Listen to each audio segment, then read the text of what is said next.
Hello, my name is Dr. Josephine Palermo, and my superpower is creating business cultures that transform organisations team by team. In this conversation today, Dr. Ian Butterworth and I discuss some of our thoughts over the last 2 weeks, which have been polarizing in the back of the United States election results.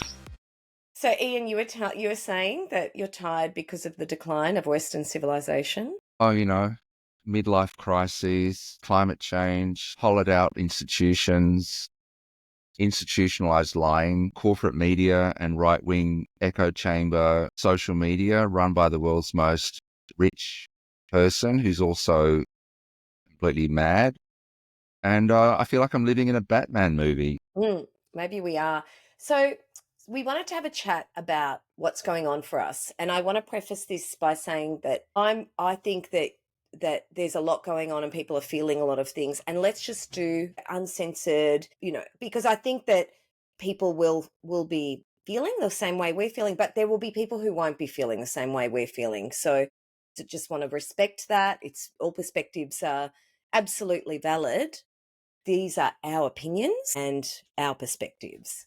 So we haven't spoken for the last couple of weeks, and it's been an interesting couple of weeks, right? So Yeah. what are the people, I'm interested because you work in health. What are the people around you talking about? Are they talking about what's going on in the kind of geopolitical, geoeconomic system?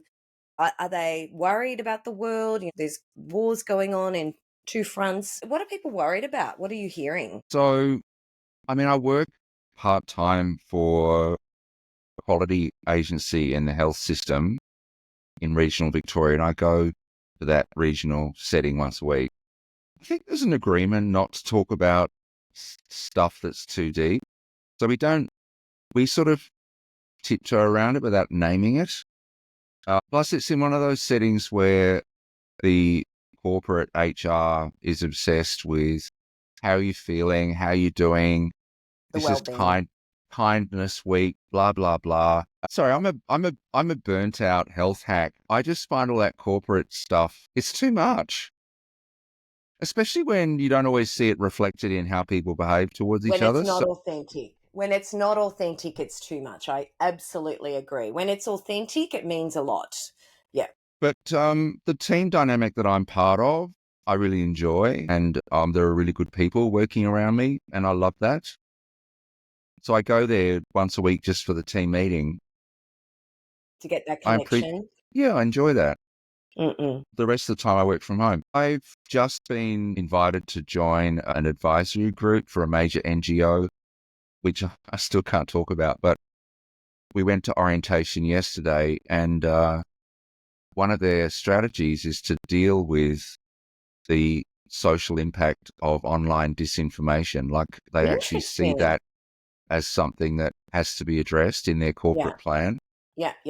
And is that just, you don't have to give me the details, but is the scope national? Is it global? It's statewide for our state of Victoria. Okay. But it's networked in to international platforms. They're using the United Nations Sustainable Development Goals. They have a very strong focus on civic democracy, civic participation, and the quality of governance. So I was really struck by that. And in that meeting yesterday, there were 25 people brought in as content thought leaders, I guess, which I was very honoured to be part of. Amazing, Ian. I was headhunted, which is nice. That's good. I feel like R2-D2 in that cupboard in Star Wars, the second one, where I'm trying to think of you have to go back to 1990. Was it 1978, 1979? The Empire Strikes Back, and probably R2-D2 is discovered in a broom cupboard covered in dust and is wheeled out and powered up again. That was me yesterday. And were you, because R2-D2 does this little jig with all his lights?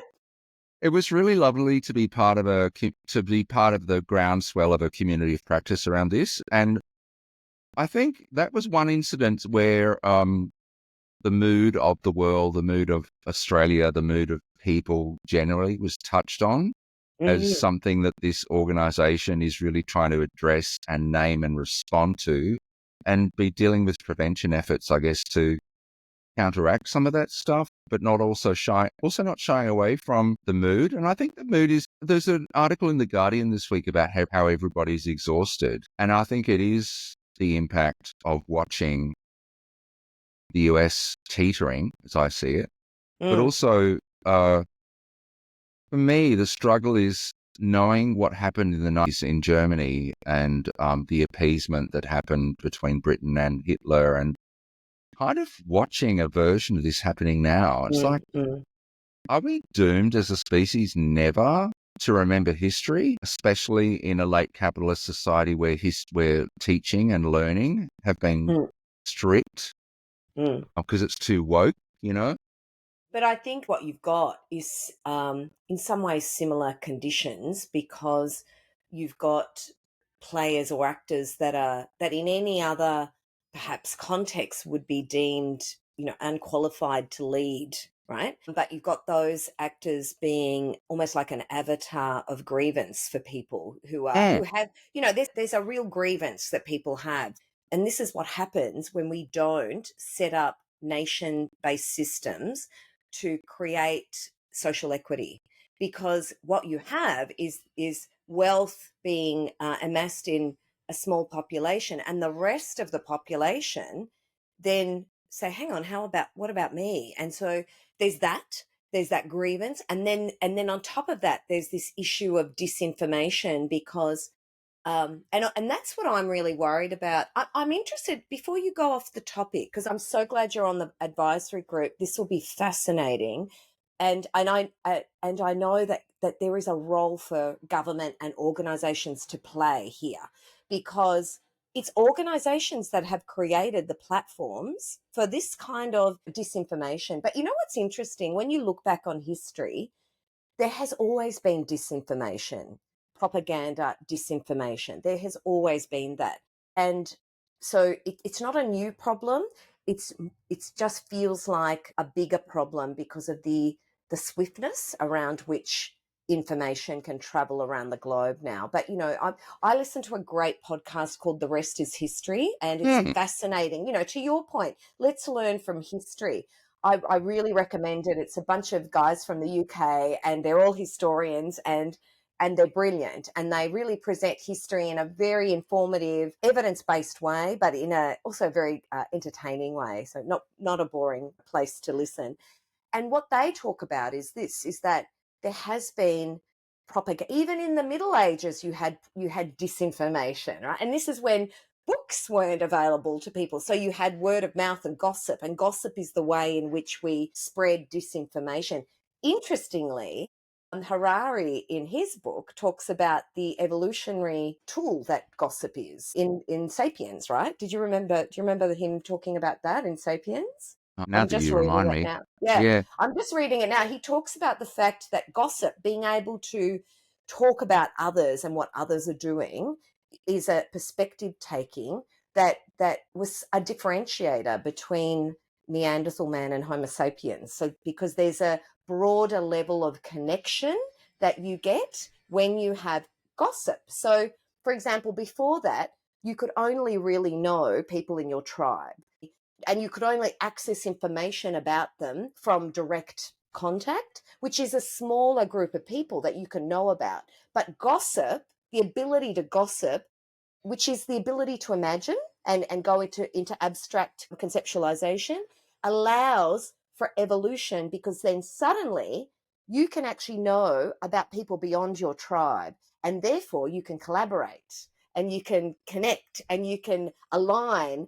And then suddenly you've got a number of tribes all maybe pursuing the same goal because of gossip. So, there's an advantage to gossip, but disinformation is I think the problem of today, and because we don't see the platforms doing enough about it as well. In Australia, we're looking at, I think they've just passed legislation around the age limit required on social media platforms. Yeah.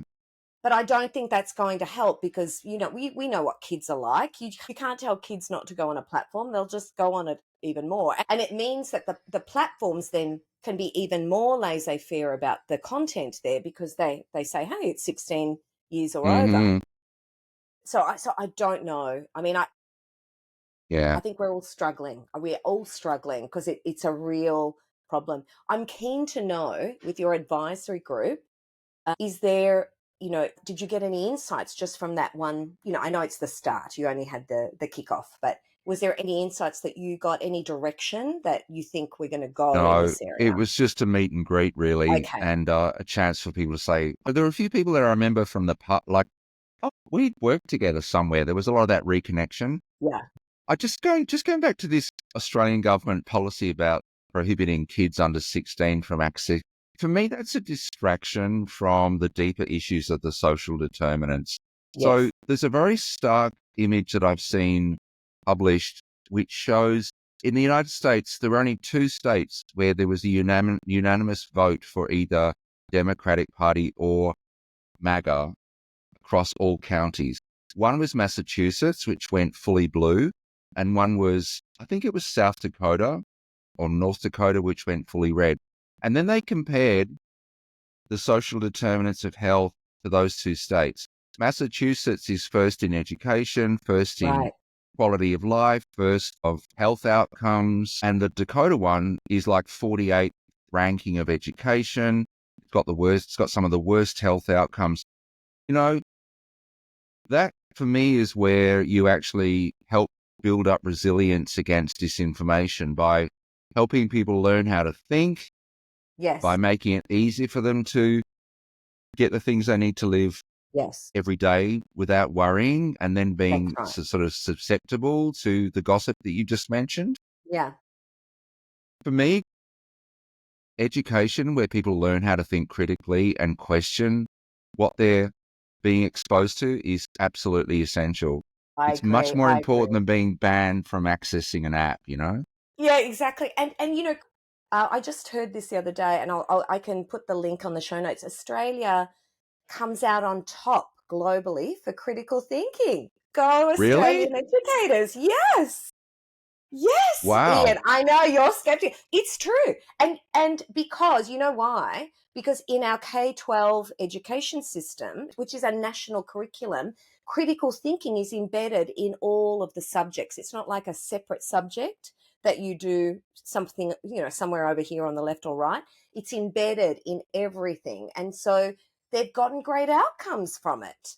And my sister's an educator, so I'm all for the educators. I have a real passion for educators. I think they do amazing work. So there you go. And when you think about also in the US, you think about, I think it's 50% of the country don't have a college degree. And I agree with you. There are social determinants of these things. It's not just about political preference or ideology that comes out of nowhere.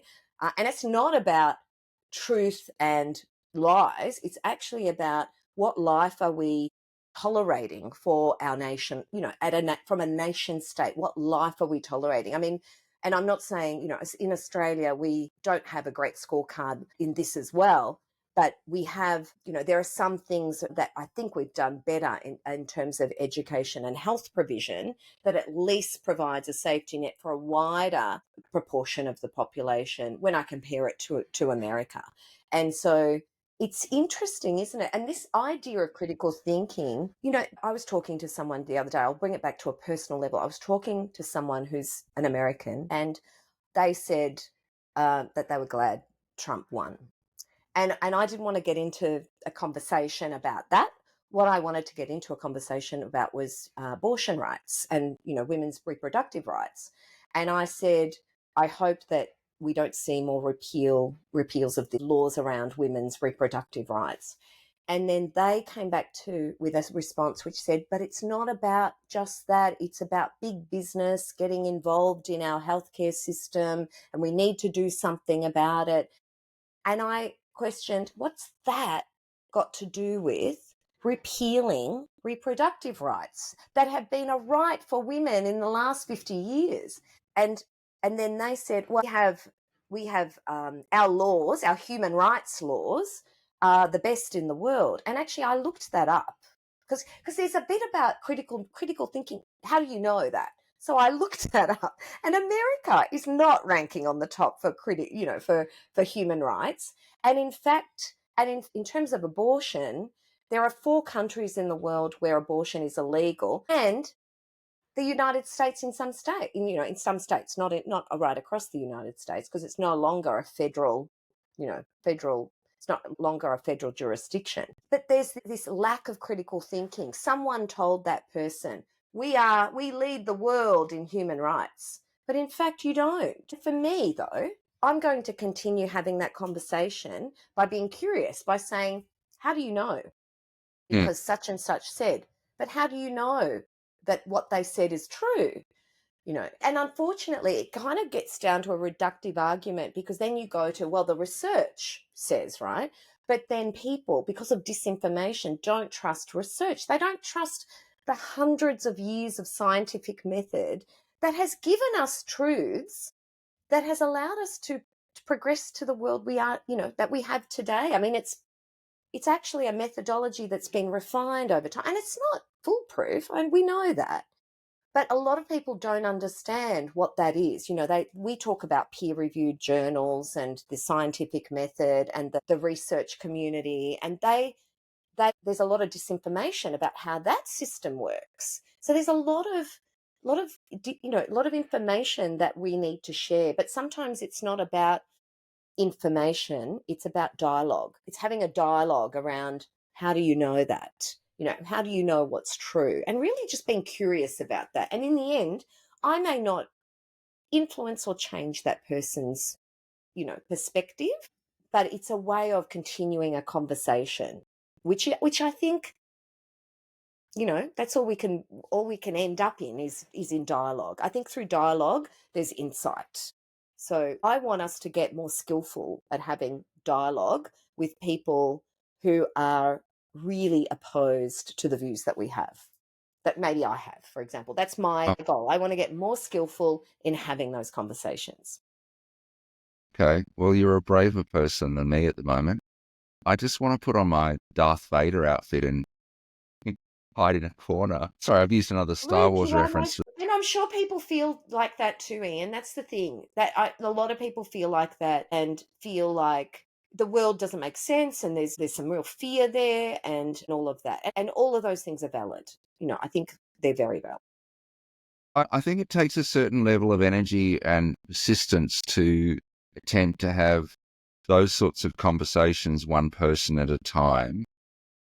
At the moment, I want to put my energies into trying to deal with systemic stuff. Yes. Yeah, absolutely. I want to be surrounded by great people that think that, I don't have time for dumb. I'm dumb enough as it is. I don't want to deal with someone else's dumb. But Ian, there are a lot of smart people who are in that camp. So Well, you can't reduce it to they are just dumb. That's a reductive way of looking at it. There is not these people, even the person I was speaking to, they are a very smart person. It is not about that. It's about, we know that we have cognitive biases, we have confirmation bias. And if you're getting information that is confirming a belief that you have, and you're not getting, the other side of that, or you're not in forums where there's critical thought, and dialogue creates critical thought. So I agree with you. It isn't about, just putting your energy into one conversation at a time, but you've got to reduce it down to the conversations we're having as people. So I absolutely agree, because from a systemic level, that's how I think you create change. I think I want to jump in there and define smart, because for me, smart implies self-questioning and a certain level of self-doubt and a certain level of curiosity, and not taking things necessarily at face value. And I think that part has been lost somehow. There's a credulity around people just accepting stuff. And one of the reasons the Democratic Party lost, as I understand it, is there's just this enormous, incredibly well-funded right-wing corporate media ecosystem, whether it's, corporate mainstream media run by our fellow countryman Rupert Murdoch and his ilk, or the right-wing tech bro podcasters, a lot of whom are on the payroll of Putin. Yeah. And then there's the Musk sort of style of right-wing ecosystem echo chamber of Yeah. Twitter. And you've Yeah. got those three things happening at the same time. The feel-good people like me, who would probably identify as centre-left, we don't have those resources. Yeah. So, and I mean, watching Trump meet with Biden the other day, there's an infamous photo of British Prime Minister Neville Chamberlain meeting with Hitler in the lead up to World War II. And I just had this horrible visceral reaction of like the imagery, the iconography of that is so similar. What would it take for the Democratic Party and those on the left to say, we're not going to play nice. This is an emergency. We're not just going to have cups of tea on the White House lawn with someone who wants to destroy this institution. There's something very wrong about that, which worries me. It's like, for me, this is a 5-alarm fire. I don't know if there's time to have one courageous conversation at a time, although that's really important. Don't get me wrong, I understand that. Yeah. But I think if you look at the social change sort of spectrum, you need people doing that. You need the translators, you need the people that are willing to go out there and engage. But I guess for me, I just want to spend my time, like the meeting I had yesterday was really valuable. And it actually helped me deal on the train coming back with someone who didn't want me to sit next to them. It was very rude to me. And I just moved seats without saying anything. And I thought I've formed quite well today. But on that, yes, we do have to be alert, right? So there will be times for action. There will be times for resistance. And for example, when I talk to my D&I practitioners who are in the States, they are getting ready for that. So, DNI? diversity, equity, and inclusion. Oh, yeah.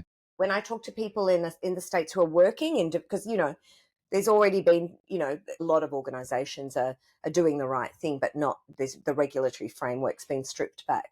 But when I when I talk to them, they are getting ready. So for me, I'm not too alarmed by Biden, who is a symbol of the institution, going through a routine or a tradition that maintains the level of normalcy around that institution. That's not too worrying for me. What I will be worried about is if there are some actions that are put in place after January that particularly absolutely infringe on people's human rights and nobody does anything about it.